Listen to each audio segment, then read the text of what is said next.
pananagutan. At pagkatapos ng SONA, tuloy-tuloy po tayong kikilos. Hanggat hindi natutuloy ang impeachment, itutuloy natin ang pagkilos para panagutin ang mga kurakot at muli natin isigaw ang ating panawagan, mga kasama.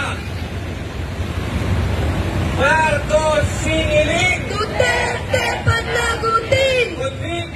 Convict! Convict Sara now! Convict! Convict!